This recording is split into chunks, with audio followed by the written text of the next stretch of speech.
Suriye'de, tüm İslam coğrafyasındaki Müslümanlar, Doğu Türkistan'a, Gazze'ye, Myanmar'a,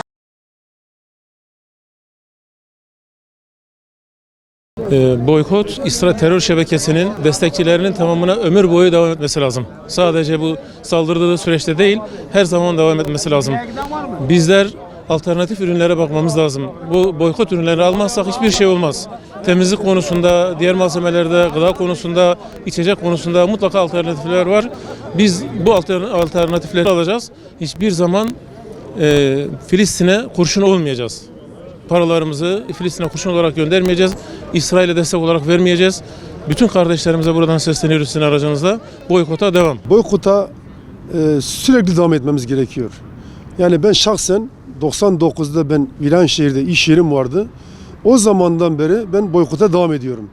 İş yerimde o boykot malzemelerini satmıyordum. Müşteriler gelip diyordu ki ya başka yerden alıyoruz. Olsun diyordum. Yani ben satmıyorum. Herkes bunu dikkat ederse, mesela şu anda Karaköprü'deki bir arkadaşımız diyor ki ben kendi paramla buzdolabı alacağım. Coca-Cola'nın, Pepsi'nin dolabını kaldıracağım. Allah inşallah onun malına bereket koyar, zarar etmez. Yani bu Coca-Cola satmayan esnafları dolaşıyoruz. Zarar ediyor musun abi? Gerçekten bir gelirinde bir eksilme oldu mu? Hayır diyorlar. Olsa, velev ki olsa bile bu Gazze'li kardeşlerimize yarın Allah'ın huzurunda hesap vereceğiz.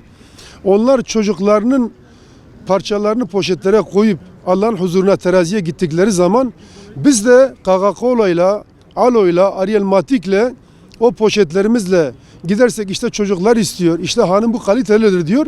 O zaman Allah hesabını nasıl vereceğiz? Ona göre hesap edin. Bu poşetlerle, bu boykot poşetleriyle teraziye Allah'ın huzuruna gitmeyin diyorum halkımıza. Boykota devam diyorum. Siyonistler huylarından vazgeçmez, zulümlerinden vazgeçmez. Binlerce yıldır yapmadığını bugün kalkıp yapacak değildir. Onun için Müslümanların asla boykotu bırakmaması lazım. Bu tür eylemlere katılmaları lazım. Yoksa biz işte bir ateşkes imzalandı diye unutursak bunlar bu zulümlerini daha yoğun bir şekilde devam ettirecektir. Yani Müslümanların maalesef böyle bir huyu vardır, böyle bir olumsuz özellikleri vardır. Çok hızlı rehavete kapılıp artık işte nasıl olsa cezaevindeki Müslümanlar kurtuldu. Tabii daha halen tamamı kurtulmuş da değildir. Onun için 1000'e yakını kurtuldu. Daha en az 10.000'in üzerinde insanın halen cezaevlerinde olduğu söyleniyor. Velev ki o 10.000'in tamamı da kurtulsa, inşallah kurtulacaktır.